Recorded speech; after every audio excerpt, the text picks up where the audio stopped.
Fakultas Fisik ya. Ilmu komunikasi politik ya. Terima kasih atas kunjungannya hari ini.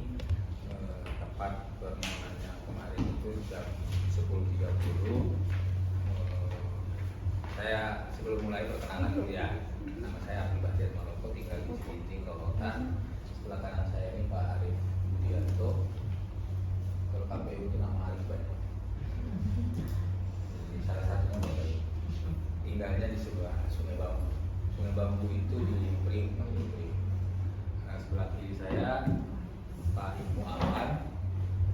Alwan ini di Koja, tinggalnya. Oh iya, lupa saya ulangi dulu. Selaku ketua saya, terus membidangi divisi KUL. KUL itu keuangan umum dan logistik. Pak Arif ini perencanaan dan program data. Kemudian Pak Ibnu ini hukum dan pengawasan divisi. Terus Pak yang pakai batik ini, saya panjang batik sendiri, gitu. Pak Aledi Sofyan membidangi partisipasi masyarakat, sosialisasi dan pendidikan pemilu. Ya, kita ada berlima, satu lagi Ibu Yulis sedang melakukan kegiatan di Wali Kota Jakarta Utara. Yang pakai jilbab yang tengah ini Ibu Sekretaris KPU, Bu Frida. Kemudian di sebelah kiri ini senior Pak Dinas ya, alma-maternya Pak Bambang. Ini Kasubag Hukum dan Pengawasan SDM, Hukum dan SDM. Nah, Ibu ini yang tuh sedikit imut-imut.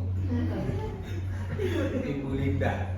Ibu Linda itu perencanaan dan program data. Kemudian yang paling ujung Ibu Yanti itu Kasubag partisipasi masyarakat, sosialisasi pendidikan dan teknis. Teknis itu pemungutan suara dan penghitungan suara. Jadi di KPU itu secara struktur itu ada dua, ada komisioner, itu kami berlima yang masa kerjanya 5 tahun, dibantu dan difasilitasi oleh sekretariat. Di sekretariat itu dikepalai oleh seorang sekretaris, membawahi 4 kasubag. 4 kasubag itu kepala subbagian kalau di susunan data pemerintahan. Mereka membidangi dari 4 program tadi. Tapi di Bu Yanti itu dia gabung, ada 2, jadi pegang Parmas, sosialisasi pendidikan, kemudian teknis. Kemudian dibantu oleh staf-staf di sekretariat. Jadi kurang lebih kita ada 27, 21 26. Jadi personil yang ada di Kota Jakarta Utara. Kalau sampai lebih 29. Oh, sampai ya, jadi dibantu oleh tenaga pendukung, total semuanya 29. Data kita 30 kurang 1. Itu yang ada di sini, karyawan atau pegawainya. Nah, saya kira itu pengantar. Kemudian nanti kita diskusi apa yang teman-teman mahasiswa inginkan. Kalau saya baca dari surat itu menyelesaikan tugas kuliah ya, tugas kuliah tentang komunikasi politik. Nah, kalau tugasnya kelompok, berarti kita diskusi kelompok. Tapi kalau tugasnya personal, kita akan bagi personal. Tinggal kemauan aja, maunya personal apa mau kelompok kayak begini. Kelompok aja, arahan dari kampus kelompok ya. Silakan yang imamnya siapa, Dr. Nabi ini silakan diperkenalkan. Assalamualaikum warahmatullahi wabarakatuh. Assalamualaikum. Terima kasih untuk Bapak dan Ibu yang sudah menyambut kami datang ke sini. Dan terima kasih yang sudah menyempatkan waktu untuk kita bisa wawancara di sini. Sebenarnya kita dari Universitas Unas itu Universitas Nasional ingin melakukan kegiatan wawancara untuk memenuhi tugas kuliah. Jadi selanjutnya untuk perkenalan diri, nama saya Fatimah Nafila selaku koordinator dari kelompok ini. Kemudian nama saya Giri Noval Rela selaku anggota dari kelompok ini.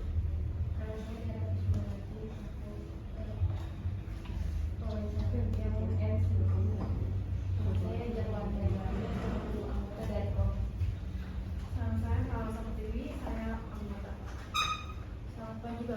Ibu, saya Putri Darajati selaku anggota dari kelompok komunikasi politik ini. Jadi kita langsung aja Pak untuk pertanyaannya dari salah satu utama boleh Pak. Langsung aja ya Pak. Ya, silakan. Peran dan wewenang KPU dalam masa pemilihan umum apa saja sih Pak? Silakan. Oh, iya.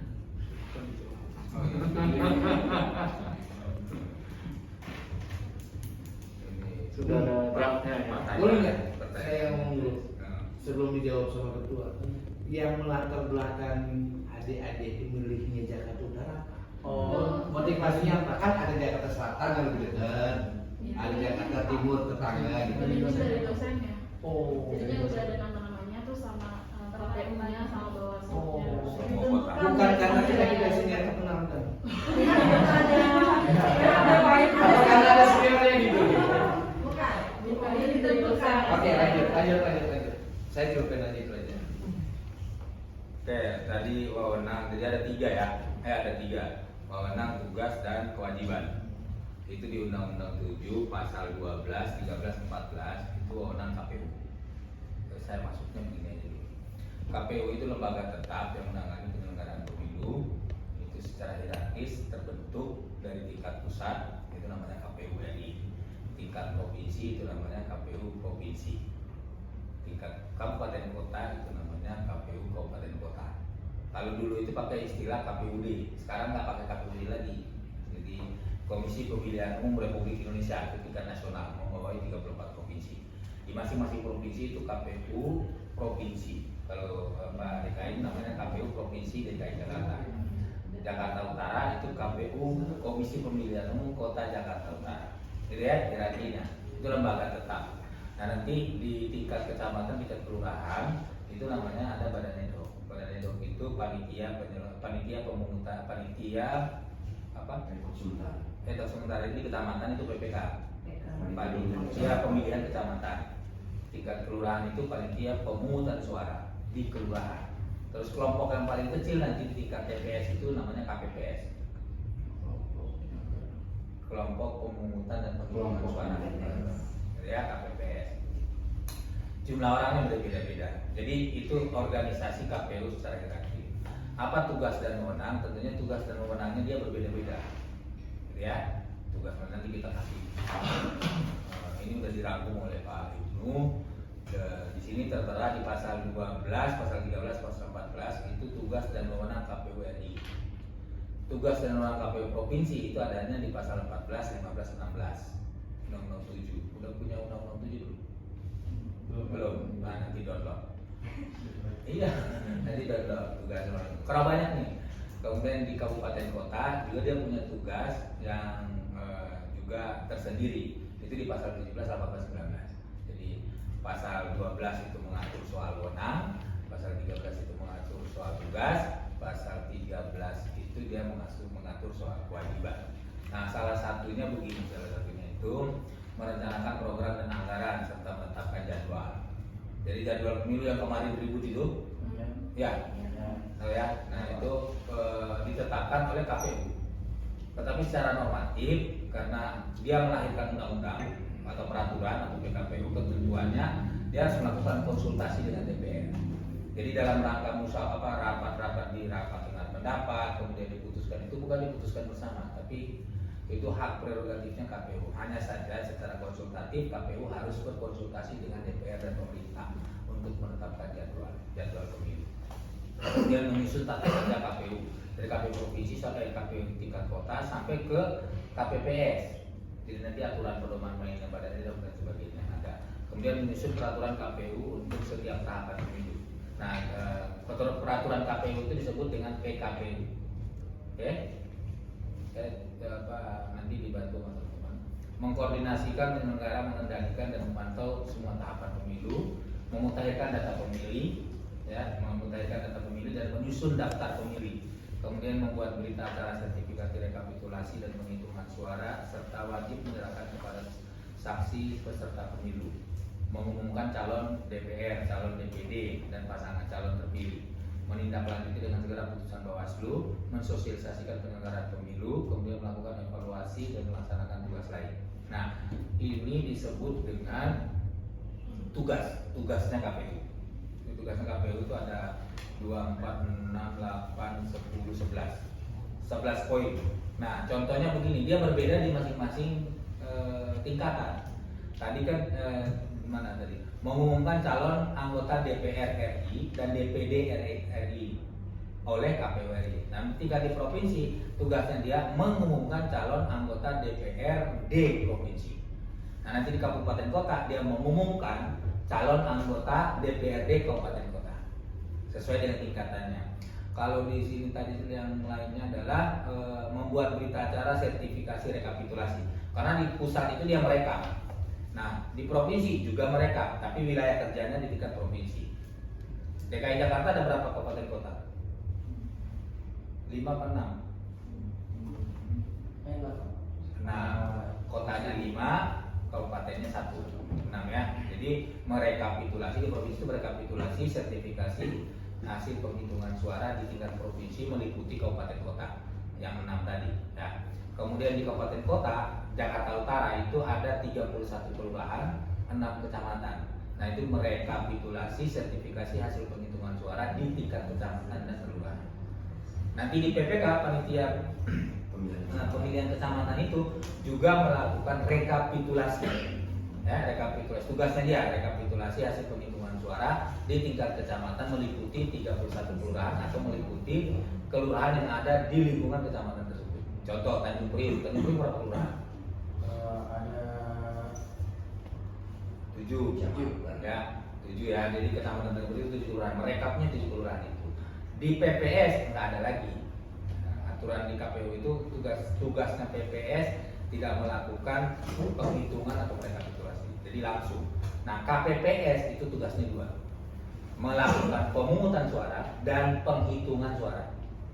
Jadi penghitungan suara itu dilakukan secara hierarki dari tingkat KPPS, PPK, kemudian kota, provinsi, lalu nasional baru ditetapkan. Yang sah yang mana? Yang rekap manual itu yang sah. Oke. Nah, tugas yang lainnya kalau kewenangan ya, masuk ke kewenangan itu menetapkan peraturan KPU atau PKPU tadi, kemudian menetapkan dan mengumumkan hasil rekapitulasi itu tugasnya. Masing-masing kabupaten kota juga demikian nanti. Kemudian menetapkan keputusan KPU untuk mengesahkan pemilu dan mengumumkannya, ya, mengumumkannya. Jadi KPU RI itu kewenangannya dia menetapkan calon legislatif terpilih untuk DPR RI, DPD dan Presiden. Nah, itu tugasnya, wewenangnya KPU RI. Wewenangnya KPU provinsi itu menetapkan legislatif atau DPRD yang terpilih sesuai dengan ketentuan DPRD provinsi. Kabupaten kota menetapkan dan mengumumkan calon legislatif yang terpilih untuk DPRD kabupaten kota. Gitu ya. Nah, jadi tugasnya dia berbeda. Lebih lengkapnya nanti buka di Undang-Undang 7 tahun 2017 itu lengkap. Tugas, wewenang dan kewajiban KPU tingkat nasional, KPU tingkat provinsi, KPU tingkat kabupaten kota. Nah, di kabupaten kota Jakarta Utara, khususnya di kota Jakarta Utara dan 5 kota, 6 kota yang lain itu, dia tidak mengumumkan, dia tidak menetapkan calon anggota legislatif DPRD provinsi, tapi provinsi yang menetapkan. Kenapa? Karena kota kabupaten di provinsi DKI Jakarta itu nggak punya DPRD. Tahu kan? Tahu nggak? DPRD di Jakarta itu DPRD tingkat 2, tingkat kabupaten kota itu nggak ada. Beda dengan Bekasi. Bekasi itu DPRD provinsinya ada di Bandung, DPRD Kabupaten Bekasi adanya di Bekasi. Contoh yang dekat aja. Kalau ke Jakarta Utara dia nggak punya seperti di Bekasi atau di Bogor. Kota Bekasi punya DPRD Kota Bekasi. DPRD Kabupaten Bekasi ada. Tangerang pun demikian. Di Indonesia itu hanya Jakarta saja nggak punya DPRD juga. Ya, oke. Kemudian, nah itu, ya. Jadi tugas dan wewenang tadi, kemudian persiapannya atau apa? Persiapan apa saja yang menjelang pemilu? Pertama, menjaga kesehatan, olahraga. Karena kalau udah masuk tahapan itu nggak kenal waktu. Iya. Bapak-bapak yang ada di sekretariat ini juga sama, bapak ibu yang ada di sekretariat juga sama gitu.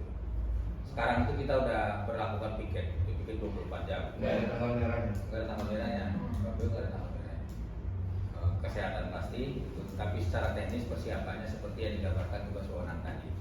Nah, saya mau menekankan begini, penguatan terhadap personil KPU itu dilakukan. Apa yang dikuatkan? Untuk peraturan-peraturan seperti PKPU nomor 3 tahun 2022 tentang jadwal dan tahapan pemilu 2024 itu kita lakukan penguatan internal. Itu setiap kali. Kemudian kegiatan yang melibatkan masyarakat, melibatkan publik itu ada 2 yang kita lakukan hari ini adalah sosialisasi dan pendidikan pemilu. Sosialisasi apa yang disosialisasikan? Terkait dengan peraturan ketentuan PKPU pemilu. Jadi contohnya gini, tanggal 14 Juni kemarin, tanggal 14 Februari 2022 itu karena sudah diputuskan hari pemungutan suara pemilu legislatif dan presiden itu tanggal 14 Februari. Nah, KPU RI melakukan launching tanda bahwa pemilu sudah jadwal tahapan pemilu sudah ditetapkan, yaitu pemungutan suara dan penghitungan suara tanggal 14 Februari.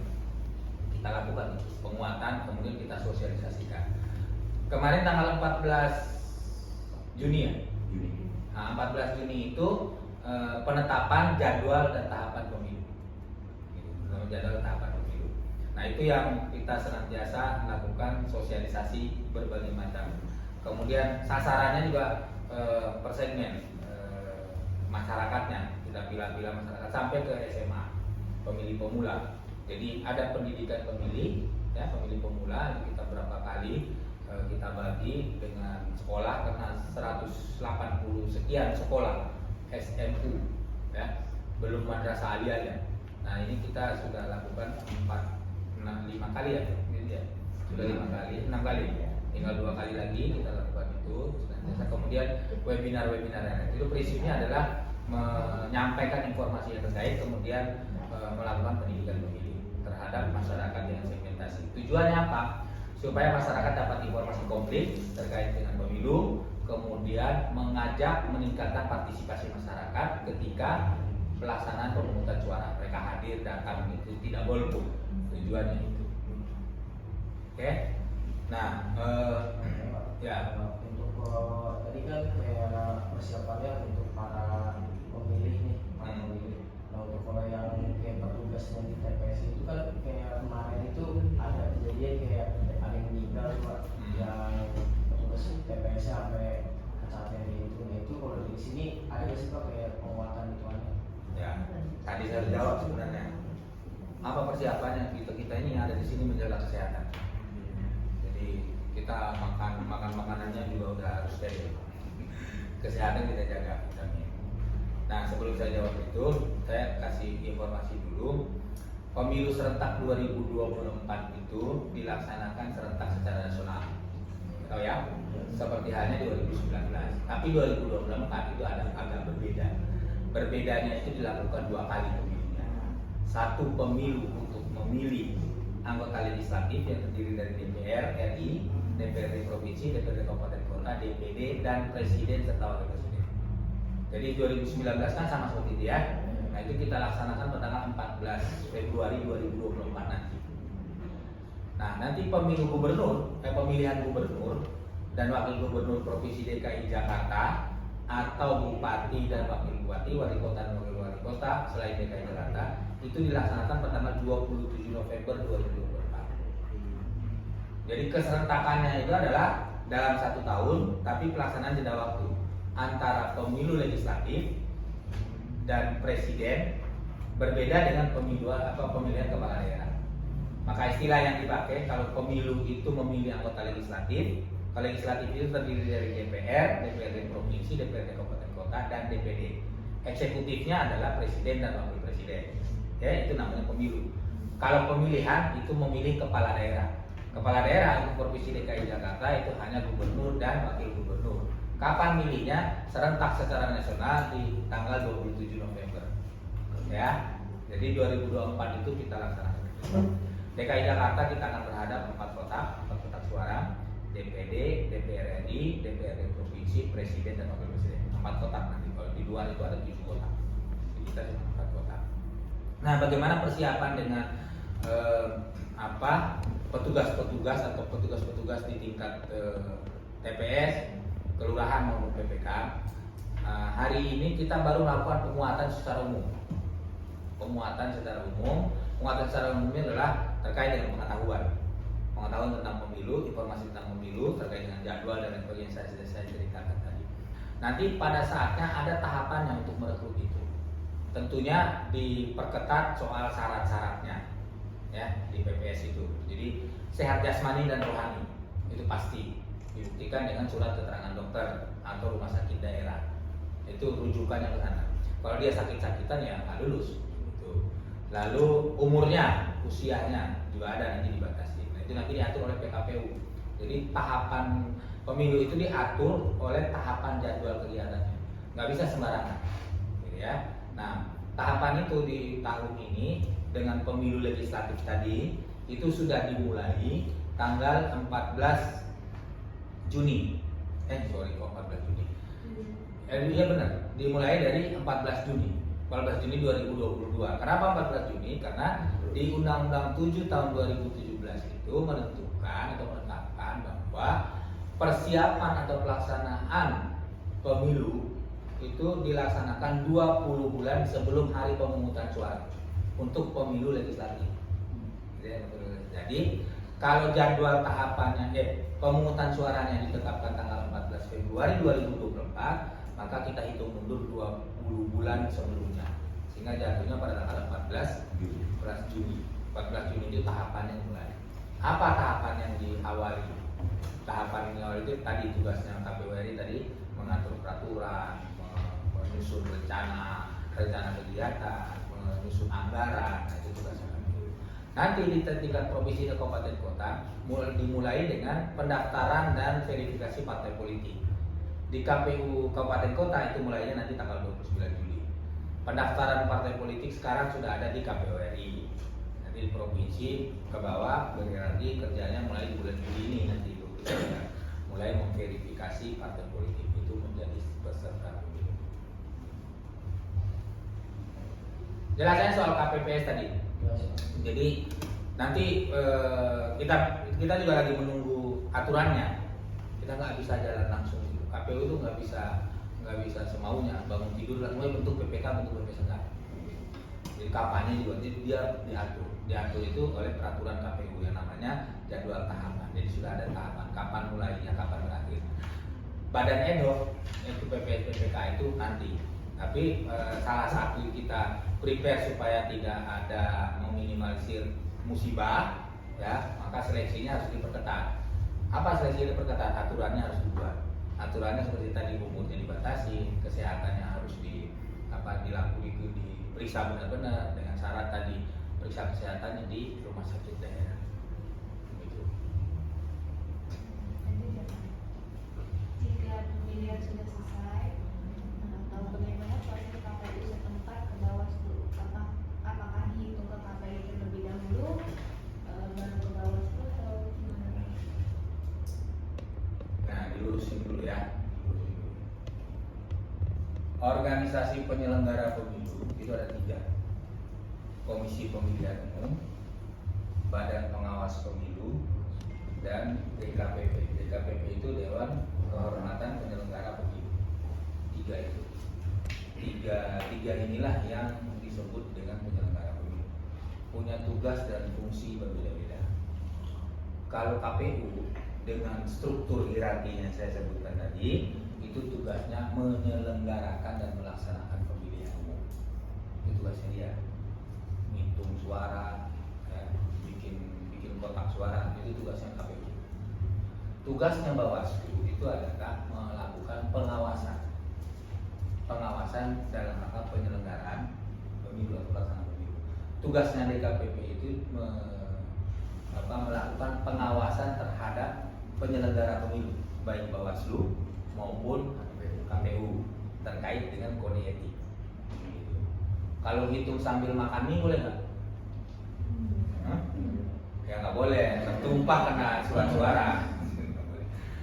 Kode etik itu, tahu kan kode etik?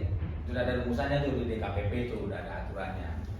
Saya diajak makan sama calon presiden atau calon gubernur, diajak makan doa itu melanggar kode etik. Menerima bingkisan apa gitu ya, dikasih gitu. Nah itu kode etik itu.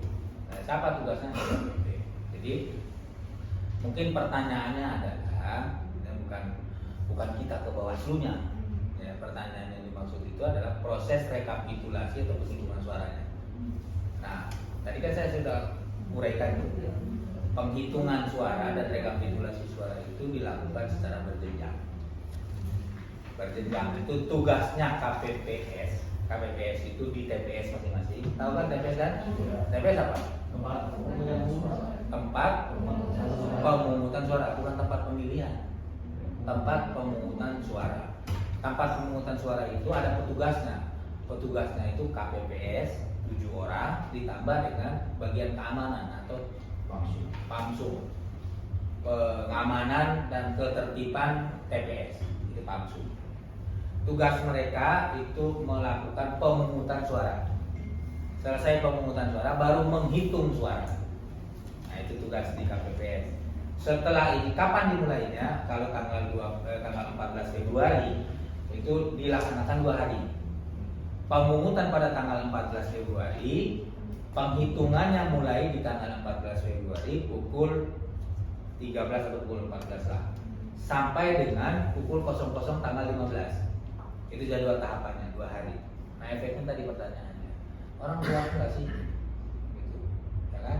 2 hari kerja berapa jam? 48 jam, lebih malah. Gitu. Karena persiapan itu. Nah, itu tugas KPPS. Setelah ngitung di KPPS kemana lagi? Kan pertanyaannya harusnya begitu pertanyaannya. Setelah ngitung, ini ngitungnya per TPS kan? Di TPS masing-masing dulu.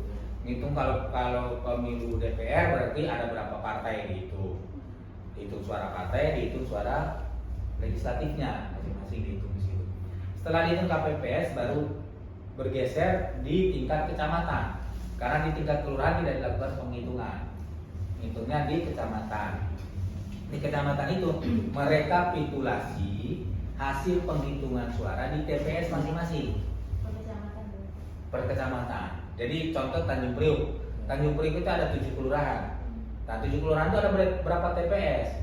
Kalau kemarin itu 1.300-an. 1.300-an TPS. Jadi teman-teman PPK itu melakukan rekapitulasi 1.000 TPS tadi itu per kelurahan. Partai A dapat berapa, si B dapat berapa, nah itu direkap.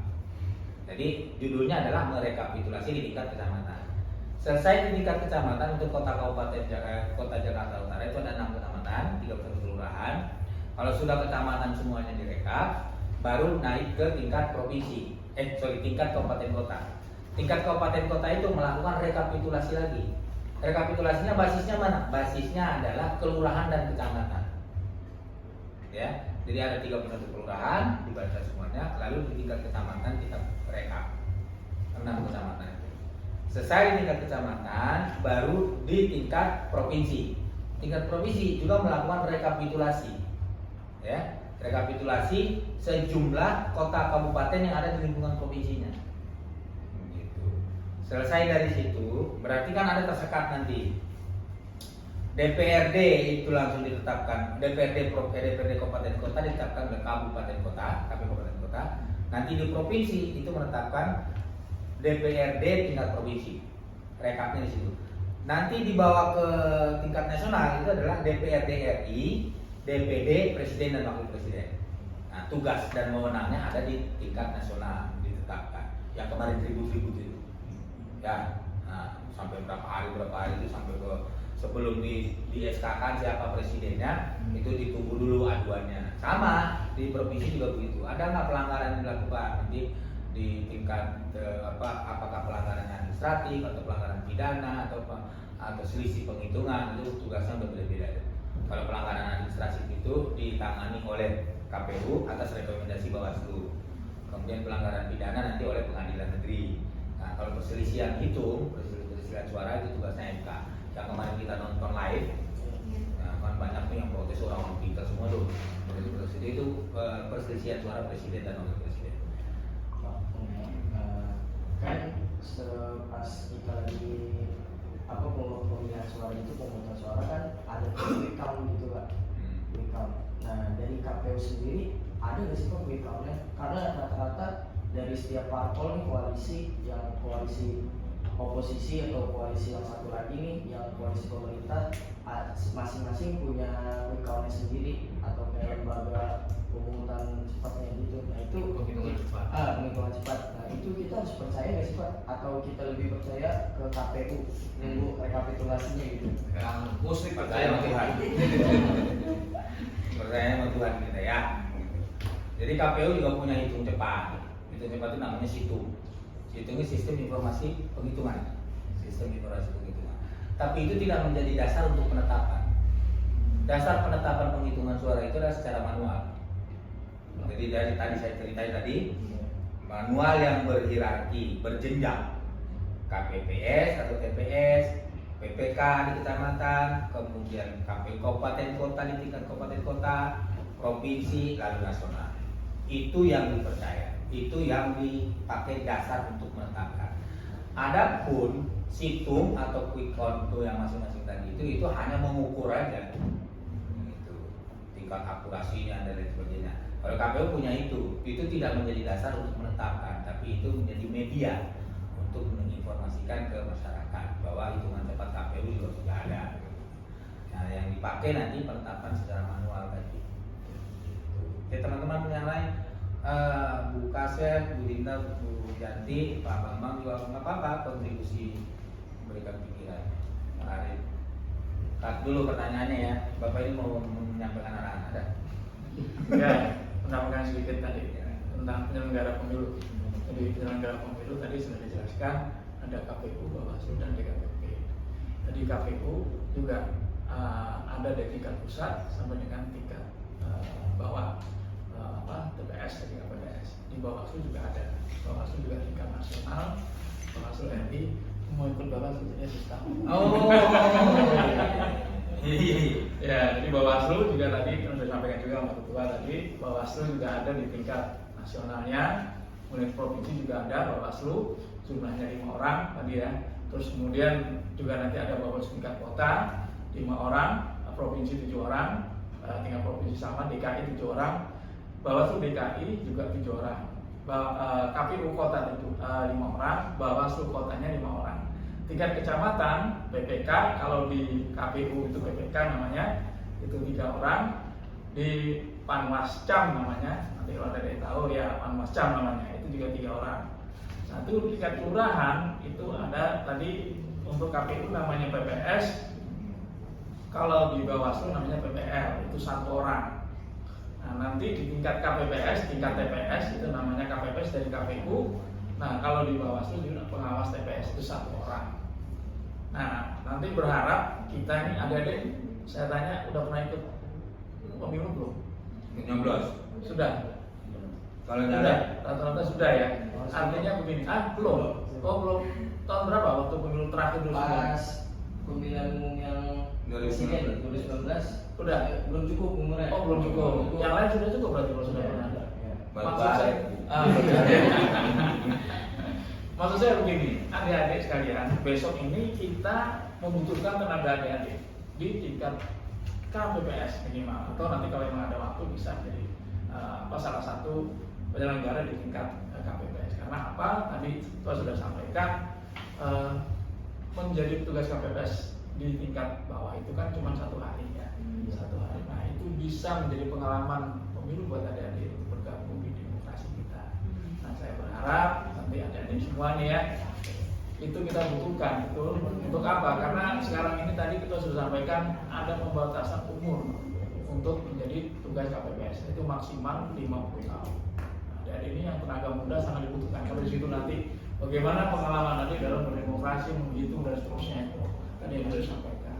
Nah kami berharap nanti dengan sosialisasi yang kami lakukan, adik-adik semua di sini bisa terlibat. Ya, saya kira tambahannya nanti yang lainnya bisa menjelaskan. Terima kasih. Ya, Saya masuk ke visi misi. Ya, ada visi misinya. Visi misi KPU itu menjadi penyelenggara pemilu serentak yang mandiri, profesional dan berintegritas. Kita hari ini moto kita itu, tagline kita itu salam integritas 24 jam. Bayangkan 24 jam. Tidur. Nggak tidur. Tidurnya aja berintegritas. Tidurnya berintegritas. Kalau puasa kan tidurnya ibadah. Kalau kita tidurnya Tidurnya berintegritas. Jadi maksudnya begini, berintegritas itu tidak boleh terpengaruh oleh orang lain.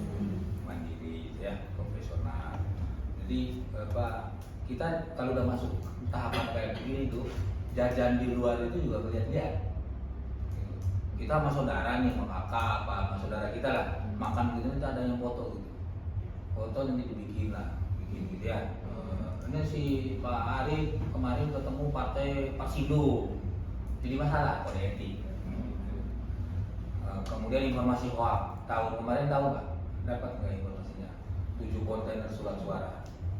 Udah dicoblos. Ini di daerah kita di Priuk.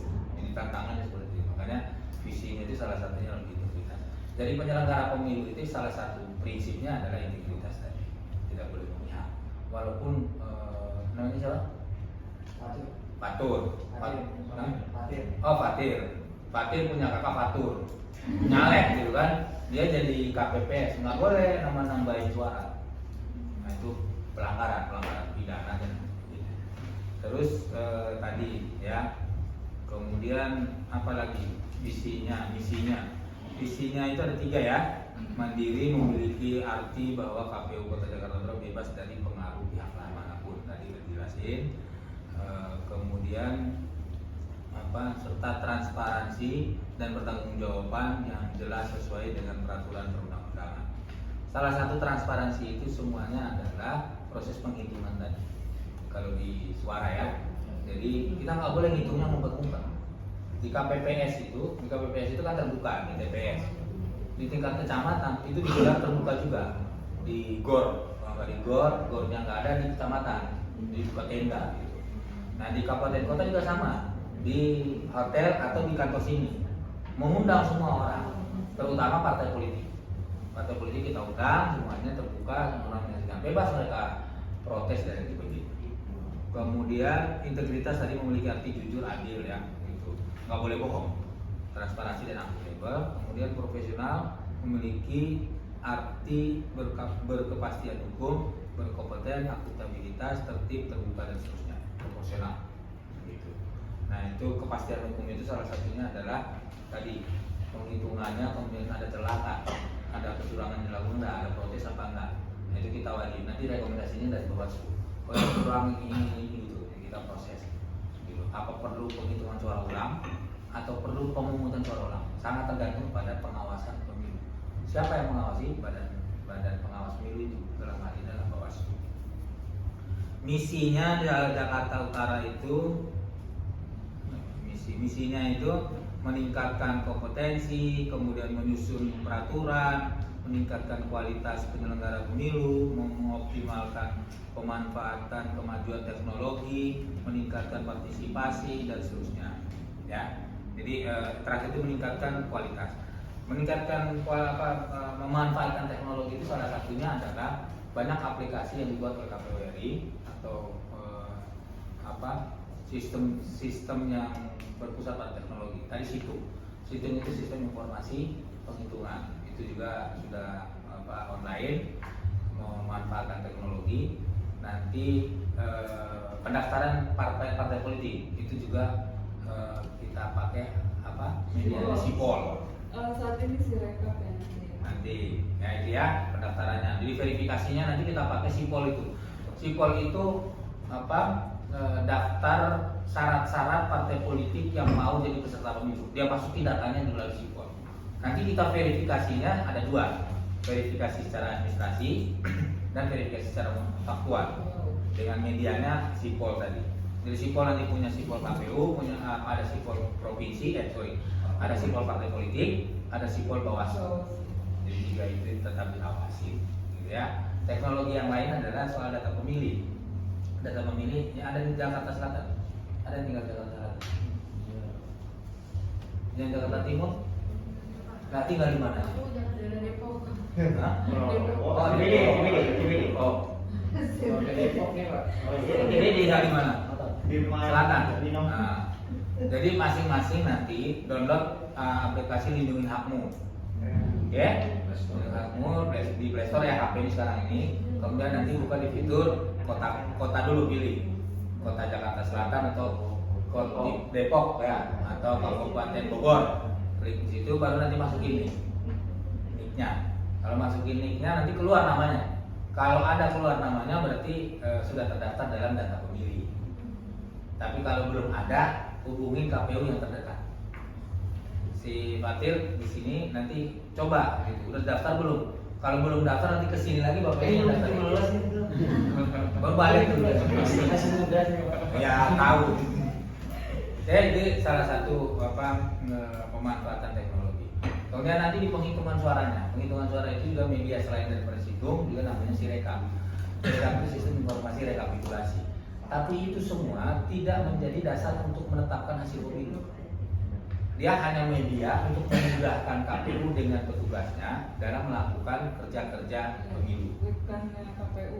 Kalau di Sirekap itu dia membantu KPU dan untuk mempublish hasil. Jadi tadi yang quick count tadi itu ya, quick count itu orang udah bisa melihat membandingkan punya partai punya KPU dan itu terbuka nggak ditutupin. Tapi itu tidak menjadi dasar. Bisa jadi itu keliru, bisa jadi itu kesalahan input dan lain sebagainya. Tapi dasarnya adalah hitung manual tadi, hitung satu-satu tadi. Di antara visi misi seperti itu. Kemudian pertanyaan berikutnya apa? Akankah sih Pak kayak kita pakai penghitungan secara online gitu? Maksudnya bukan penghitungan secara online, milih secara online? Oh belum, voting belum. Nanti kalau di UNAS mau pemilihan senatnya pakai voting itu ntar kita siapin. Benar? Oh ada jadi. Ada, KPU punya aplikasi itu. KPU Provinsi DKI Jakarta, ya punya. Kita bisa pakai untuk pemilihan OSIS, pemilihan senat, gitu ya, presiden, pemilihan RT, RW, apa aja yang mau dipakai secara lokal gitu bisa pakai. Tapi secara nasional, voting itu belum ada. Yang ada hanya pada proses penghitungan. Sirekap tadi itu juga penghitungannya hanya untuk pilpres boleh, kepala daerah masih pakai itu. Tapi kalau legislatif belum, masih terbatas, gitu ya. Karena itu mengandalkan jaringan internet. Ya, bayangin, ada yang orang luar Jakarta? Nggak ada ya? Ini Depok. Depok itu masih daerah Jawa, gitu kan. Coba bayangin di Papua. Tapi pemilihan kepala daerah 2020 kemarin itu berhasil menggunakan Sirekap tadi itu terjangkau. Artinya mengandalkan jaringan internet ya. Tapi alhamdulillah bisa. Nah itu baru terbatas dengan kepala daerah ya, pemilihan kepala daerah. Kalau kepala daerah itu kan cuma 3 pasang atau 4 pasang. Tapi kalau legislatif itu kertas suaranya kan 1 koran tuh, bahkan ada 2 koran kan, ukurannya maksudnya. Di dalamnya isinya banyak, jadi belum sampai ke arah sana kalau teknologi. Saya mau nanya Pak. Hmm. Bagaimana kalau stok surat-surat yang di TPS itu habis Pak, tapi masih banyak orang yang belum ngurus. Pertanyaan terakhir Bang Soleh. Ada. Ya, Ada. Silakan kalau ada partisipasi. Bagaimana Pak? Ya. Yang KPU? Jadi surat suara itu sudah ditentukan sejumlah data pemilih yang ada di TPS. Ya, kalau TPS-nya pemilihnya 300, berarti surat suaranya 300 ditambah 2%. Oke, ditambah 2%. Kalau 300 berarti nambahnya berapa? 2%. Kalau 2,5% itu zakat. Nah, sodako. 2% berarti 6 kan? Cuma 6 surat suara. Jumlah pemilihnya 300. Waktu pemungutan suara tahu dari jam berapa sampai jam berapa? Jam 7 sampai jam 1. Jam 7 sampai dengan jam 1. Setelah jam 1 itu udah mulai gitu. Berarti pertanyaannya nyambung tadi. nanti di pemilih itu di TPS itu ada jenisnya, ada jenis pemilihnya. Ada pemilih yang terdaftar dalam DPT, ada pemilih yang baru terdaftar, itu namanya DPTB, atau pemilih yang pindah memilih dari satu daerah ke daerah yang lain, itu namanya DPTB kalau kemarin. Terus ada pemilih khusus yang tidak terdaftar di dua-duanya, tidak terdaftar di DPT, tidak terdaftar di DPTB, yang daftar pemilih tambahan. Tapi dia datang syaratnya punya KTP elektronik, boleh. Gitu. Dibatasi waktu, gitu ya, dibatasi waktu. Gimana problemnya kalau sebelum jam 1 gitu surat suaranya habis gitu. Nah itu nanti diarahkan kepada ke TPS yang terdekat. Tapi kalau nggak nyampe juga itu risiko ditanggung jawab sendiri, gitu ya. DPTB contohnya gini, orang yang terdaftar dalam DPT itu hak memilihnya itu dari jam 1 sampai jam 7 sampai jam 1. Tapi kalau DPTB dengan DPK, daftar pemilih tambahan dengan daftar pemilih khusus tadi hanya 1 jam dikasih waktu, jam 12 sampai dengan jam 1, benar ya? Benar kan? Iya. Ya, jam 12 sampai jam 1 gitu. Pemilih khusus Sama DPTB tadi. Jangan datang jam 2. Pemilih tambahan Kehilangan. Pemilih tambahan boleh dari jam 7 ya? Iya. Nah, gitu. Ini menjawab soal nomor 10, 11 sama 13. Jadi kita rangkum gitu. Jadi kalau surat suaranya habis terus dia sudah kelewat jamnya gitu, ya nggak boleh mencak-mencak di TPS gitu. Kita kemarin begitu di tempatnya dia di Priuk, di Warakas gitu, banyak tuh orang yang belayar tuh turun tuh, maksa-maksa KPPS mau nyoblos, dia belum daftar apa. Kita layani nanti di jam 12 sampai jam 1 gitu. Begitu jam 1 lewat 15, itu kan udah tutup TPS-nya, nggak boleh lagi pemungutan. Jadi resiko ditanggung sendiri. Nah, tadi 6 surat suara tadi itu peruntukannya adalah surat suara yang rusak. Ya, jadi umpama nih, siapa namanya? Siapa? Oh, Jerry. Nah, Jerry datang gitu. Begitu dia ke TPS bilik suara, itu di surat suara DPR RI-nya itu ada bercak tintanya, namanya rusak, atau sudah bolong atau sobek gitu. Berhak diri nanti ke TPS, ke KPPS untuk minta diganti. Nah, digantinya pakai apa? Tadi kelebihan 6 tadi itu. Prepare untuk 6 itu adalah surat suara yang rusak, cacat dan seterusnya. Termasuk kalau Giri salah milih. Iya, kalau salah pilih boleh kan gitu kan. Salah milih nih. Salah nyoblos nih, itu kan ganti gitu kan. baru keingatan gitu kan. Ada kenalan saya di B nih. Boleh ganti. Tapi kenapa sistemnya itu harus dicoblos, Pak? Kenapa nggak kayak ditulis nama orang dicoblos itu? Kan bisa ada ini, itu bisa dicurangin atau dirusak gitu. Kenapa nggak pakai sistem lain aja, Pak? Kayak di Contreng atau di pokoknya selain dicoblos gitu, Pak. Kita ini kan tingkat pendidikan rakyat Indonesia itu rata-rata kan SMA ya, paling banyak SMA. Masih ada yang nggak sekolah, gitu. Jadi kenapa dipilih nyoblos? Itu memudahkan masyarakat kita. Coblos itu paling gampang gitu. Pernah kan kita 2014 atau 2000 berapa yang pakai contreng tuh? Termasuk disabilitas ya Pak ya. Nah, yang contreng itu ya, yang contreng itu pernah kan? Nah itu agak kesulitan. Ada yang gagal, di banyak surat suara yang rusak. Pakai coblos itu sangat gampang, mudah untuk masyarakat kita. Bayangin nenek-nenek aki-aki gitu, melihat juga enggak kan? Ya. Nyoblos itu kan berasa, ya kan? Berasa apanya? Bolongnya, bukan nyoblosnya, bolongnya ini yang berasa. Tapi kalau contreng, itu kan nggak berasa, nggak ketahuan gitu. Nah kalau orang yang punya kekurangan fisik itu, disabilitas, cacat permanen atau cacat tunanetra dan sebagainya, itu ada alatnya, ada alat di masing-masing TPS itu disiapkan. Oke, apalagi? Tambahan sedikit lagi ada sekalian. Jadi pada prinsipnya untuk tadi pemilih itu, jadi kami berharap itu semua sudah terdaftar dalam daftar pemilih. Ya, diharapkan itu. Jadi prioritas TPS itu untuk yang sudah terdaftar. Jadi tadi ada pemilih pindah, ada pemilih itu adalah pengecualian dari situasi yang dibenarkan. Tapi intinya ada yang semua sudah terdaftar dalam daftar pemilih. Saat ini KPU sedang melakukan daftar pemilih. secara setiap bulan, namanya daftar pemilih berkelanjutan. Nah, saya berharapnya ada dari semua, walaupun di Depok, ada yang di Jakarta Selatan, Jakarta Utara, cek datanya tadi sudah terdaftar dalam daftar pemilih. Sehingga nanti di 2024 jangan sampai adik kehilangan hak pilihnya karena tidak terdaftar. Ya, meskipun tadi undang-undang sudah disebutkan boleh meskipun tidak terdaftar, tapi tentu tadi berkaitan tadi yang pertanyaan jangan sampai di surat suara terhabis bisa, tapi nanti adik akan dipindah ke TPS terdekat ya sepanjang surat suara masih tersedia di TPS tersebut. Jadi boleh. Jadi dari daerah tadi juga misalnya bagaimana adik tadi dari kampus UNAS ada yang kuliah di Sulawesi ada yang dari Sulawesi, dari Manado, dari mana, dari Sumatera, boleh nggak pilih di Jakarta? Boleh, tapi yang jelas dia harus daftar dulu di daerah asal ya, harus terdaftar di Sumatera, harus terdaftar di Kalimantan, harus terdaftar dulu di Sulawesi di mana dia tempat KTP aslinya berasal. Baru nanti dia mengurus surat pindahnya ke Jakarta. Gitu ya. Jadi nanti ini ada tahap-tahapnya. Nanti diharapkan dari sekarang tidak hanya bertemu sekali ini ya.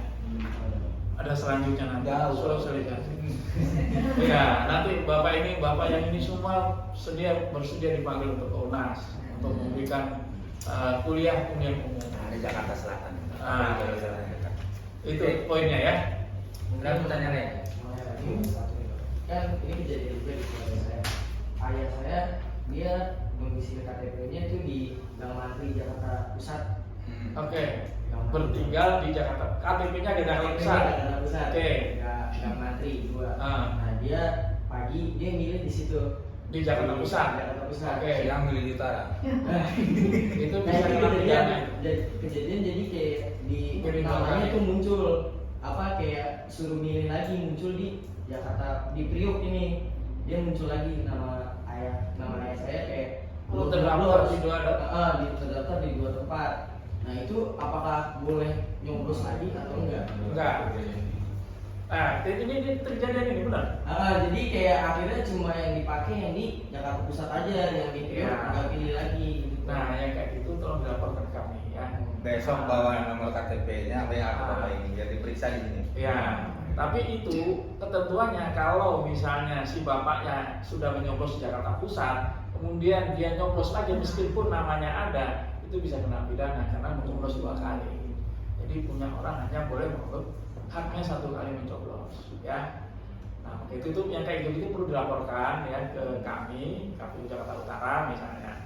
Oh ya Pak, bapak saya sudah pindah di Jakarta Pusat, maka data di sini akan kita coret. Itu masuk pada kategori pidana pemilu.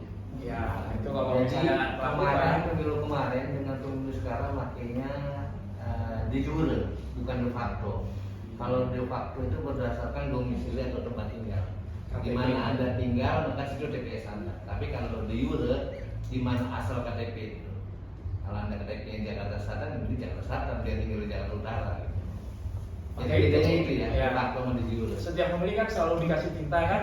Nah, itu gunanya tinta itu. Jadi tinta yang ditolong itu gunanya tadi, misalnya tadi bapaknya habis milih Jakarta Pusat, terus pindah lagi ke Jakarta Utara, dia milih dicek ada ininya. Itu, itu Kalau itu dilaporkan, disertai barang bukti, selesai itu. Jadi Pasal 21, Iya. buat tangan di saat digorgol. Benar. Ya, Ini bukan takut-takut, ini benar. Benar. Ada kejadian dulu. jadi tidak boleh ya. Pada intinya setiap orang punya hak pilih hanya satu suara di satu tempat. Ini mohon maaf Pak Ketua. Iya. Saya mau tanya nih adik-adik Unas ya di situ kemarin waktu ada peristiwa yang meragukan tentang ke pemilu itu apakah benar akan dilaksanakan atau tidak ya sampai mahasiswa waktu itu kan demo ya. Itu adik-adik ikut demo nggak? Enggak ya. Jadi gini sebenarnya pemahamannya lebih ke saya ingin menekankan aja gitu ya bahwasanya pertama kalau melihat dari pertanyaan adik-adik ini sebenarnya adik-adik ini jika ingin menguasai tentang pemilu partai politik dan sebagainya itu adik-adik itu menguasai Undang-Undang Nomor 7 Tahun 2017. Jadi kami penyelenggara pemilu itu ada KPU dan Bawaslu serta DKPP, semua merujuk ke situ. Selama undang-undang itu belum dirubah, kami tetap merujuk ke Undang-Undang 7 tahun 2017. Jadi adik-adik nanti pelajari, di situ ada aturan main tentang penyelenggara pemilu, yaitu KPU, Bawaslu dan DKPP, serta kewenangan, kewajiban, semua lengkap ada di situ. Nanti kalau ada iseng boleh dibaca-baca. Terus kedua, dengan diputusannya peraturan Komisi Pemilihan Umum nomor 21 tahun 2022 ya, kemarin itu tentang hari pemungutan suara.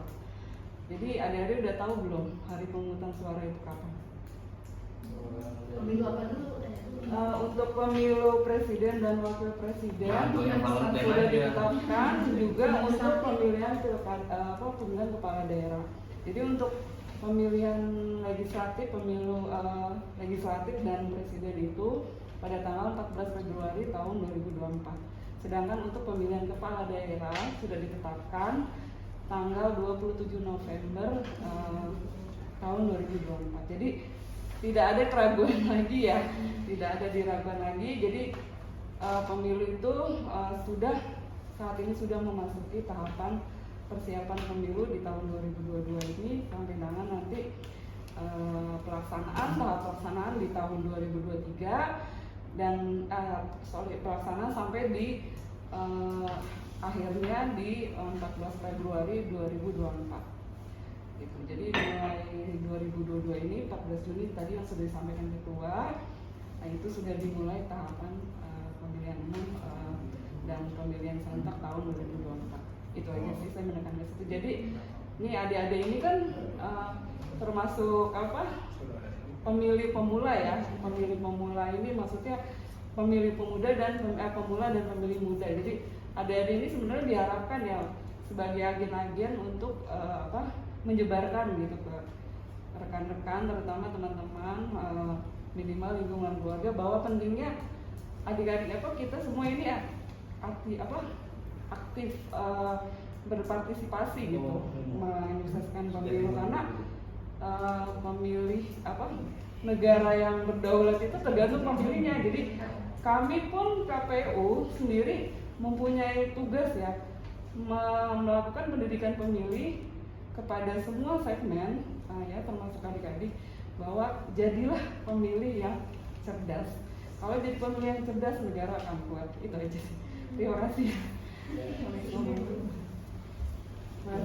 Tadi ditanya sama Bu Yanti, emang nggak ada yang pernah ikut demo? Kenapa? Oh benar. Jadi ada yang kuasain lah ya.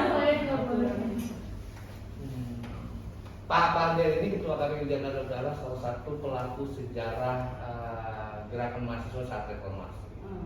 Jadi bukan cuma bangga di wisuda, tapi punya kebanggaan buat cerita ke anaknya nanti kalau dia salah satu yang ikut berdemonstrasi pada saat proses transisi terjadinya sejarah di Indonesia. Jadi bukan cuma belajar doang mahasiswa itu, termasuk nanti kalian harus jadi di KPPS, petugas segala macam. Karena pengalaman itu nggak sekolahnya.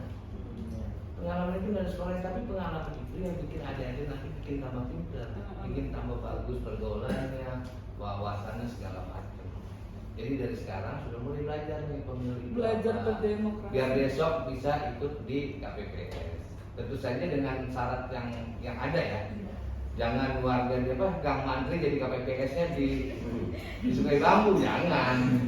Milihnya di Jakarta Pusat jadi petugas KPPS-nya di Sungai Bambu, nggak boleh, harus sesuai dengan itu. Jadi harapan saya itu. Apa ada anggota Hima ini? Hima, kalau saya anggota Unas TV-nya. Unas TV-nya ya. Kalau dulu ada Hukmanya ya, maksudnya ada Unas Hukma. Kalau Hima ada Pak? Ada. Iya. Itu bagian latihan ya, latihan. Gimana juga kan teman-teman kan akan mengalami proses demokrasi gitu. Nah itu bentuk kecilnya. Nanti kan teman-teman juga akan belajar di pemilu ini, misalkan menjadi KPPS bisa, itu akan kontribusi kita terhadap bangsa itu seperti itu. Belajar proses demokrasi kita seperti ini loh ternyata. Gitu. Kan juga bagian dari Yang pengabdian masyarakat itu kan penelitian, apa tuh? Pendidikan, penelitian dan pengabdian masyarakat. Diajari nggak? Tridharma perguruan tinggi kalau nggak salah. Tridharma perguruan tinggi. Perguruan tahu ya kan ya? Berarti udah pernah guna lah itu Tridharma tuh. Tridharma perguruan tinggi itu dari masuk semester 1 itu udah ada. Udah ada. Dari awal. Dari awal. Itu pengabdian masyarakat itu kan PPM ya. Ada yang pakai istilah PPM, ada yang pakai istilah KKN. Kenapa? Mungkin itu Ya nanti ada aja di organisasi di mana ya? Enggak juga. Itu ada di kampus.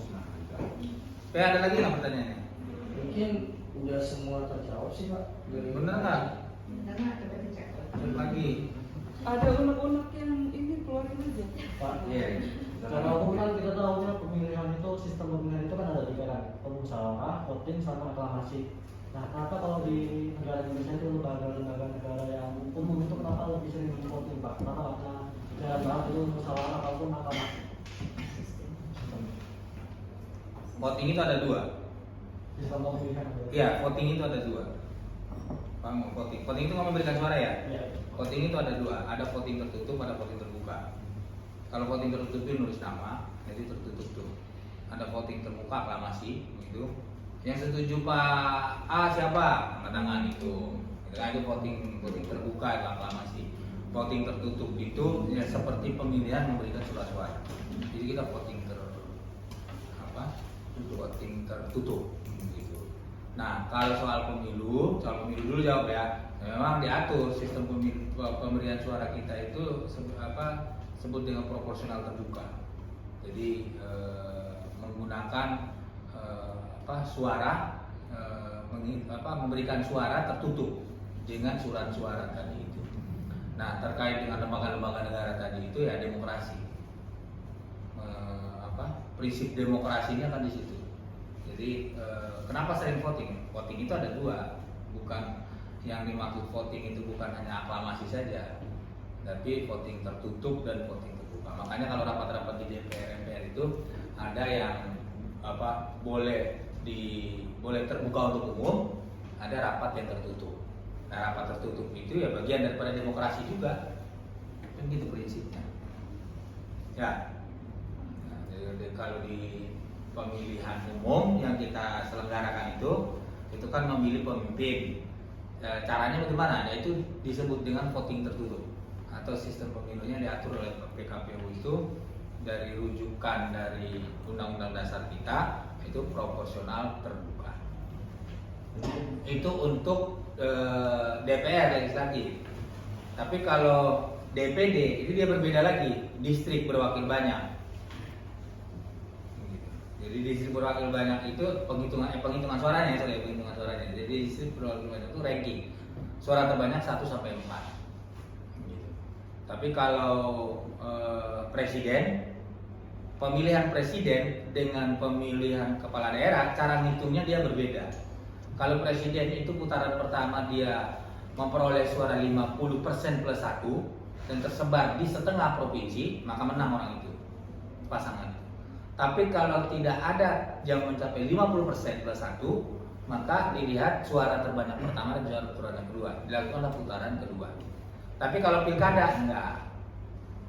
Seluruh Indonesia 34 provinsi itu hanya berbeda di Jakarta. Jadi Jakarta menggunakan sistem presiden, ya, yang menang itu adalah perolehan suaranya 50 plus 1 dari total suara sah. Kalau Bupati Bekasi, Bupati Bogor, Gubernur Jawa Barat nggak pakai begitu.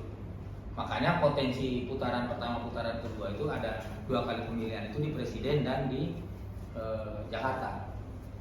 Jakarta zamannya Pak Anies itu kan 2 kali 2017. Ya, 2 kali putaran ya. 2 kali putaran. Jadi ada berapa pasang presiden tuh? Gubernur. Nah, gubernur dengan 3 pasang kan? Iya. Nah, yang kedua, putaran kedua itu Anies sama Ahok. Gitu. Presiden juga sama kan? Kalau presiden kemarin itu cuma 2 pasang. Ya, 2019 2 pasang. Kalau 2014, 2009 itu kan banyak tuh. Ada berapa pasang? Gitu ya? Terus mana lagi? Ini yang terakhir kali ya, Pak. Jadi tentang keamanan dan perlindungan.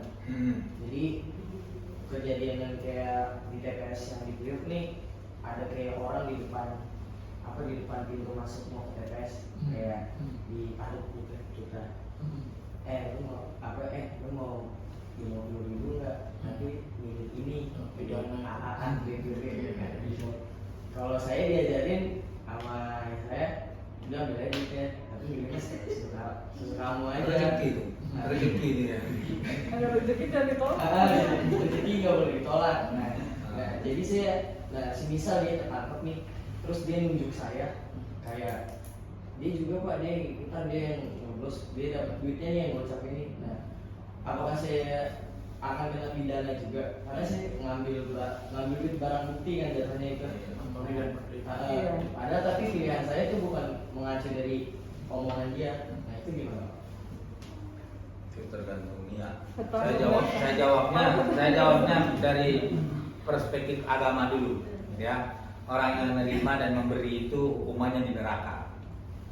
Jadi yang nyogok dan disogok itu hukumnya neraka. Kalau dalam pemilu itu kan jelas ketahuan tuh money politik namanya, gitu kan. Jadi ketahuan sama Bawaslu, itu tugasnya Bawaslu sebenarnya. Termasuk pertanyaan yang bocor-bocor itu kan, itu tugasnya Bawaslu. Jadi kalau ketahuan money politik itu dilakukan, maka yang memberi dan yang diberi tadi itu dipanggil oleh Bawaslu, disidangkan di situ. Dan hampir mayoritas orang yang menerima itu pasti terpengaruh dengan pilihannya, tertuduh jadinya kan gitu ya. Jadi menerima dan yang memberi dan menerima itu kena pasalnya pasal pidana. Bagaimana dengan kelanjutan TPS tersebut melakukan pemungutan suara? Bisa direkomendasikan oleh Bawaslu kepada KPU untuk melakukan pemungutan suara ulang. Jadi resikonya itu. Atau dalam saat penghitungan suara, karena ada pertanyaan sini, banyak nggak apa ketika ada melakukan kecurangan, gitu ya, kecurangan itu. Dan itu kalau dihitung selisih dan tidak sesuai dengan berita acara. Jadi kan ini rangkap nih, yang tadi hierarki tadi itu. Kalau di TPS itu ada namanya form C1. Form C1 itu isinya isinya suara sah dan suara tidak sah, perolehan suara partai politik, perolehan suara caleg, ada di situ. Nah itu bukti pertama, C1 namanya. Kemudian ada berita acaranya. Di tingkat kecamatan itu ada formnya namanya DA1. DA1 itu rekapitulasi per TPS.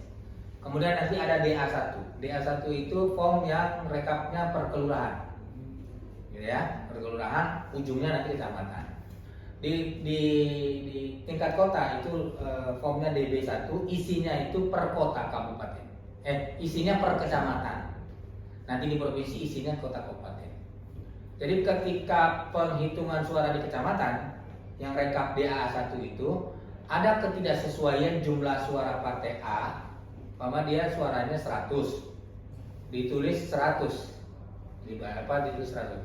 Begitu dicek di C1 yang TPS tadi itu ternyata ada 105, gitu kan. Potensi kesalahan membaca atau potensi kecurangan ada, bukan nggak ada gitu. Tapi juga ada peluang dan kesempatan untuk memperbaiki itu, berjenjang tadi. Jadi prinsip filosofi kenapa menghitung manualnya berjenjang, karena memberikan kesempatan untuk perbaikan. Dasarnya data, dasarnya di C1 tadi. Karena C1 itu ditandatangani oleh saksi, ketua KPP, semua partai yang saksinya itu. Kalau presiden, wakil presiden itu tim suksesnya. Jadi kesalahan ada di kecamatan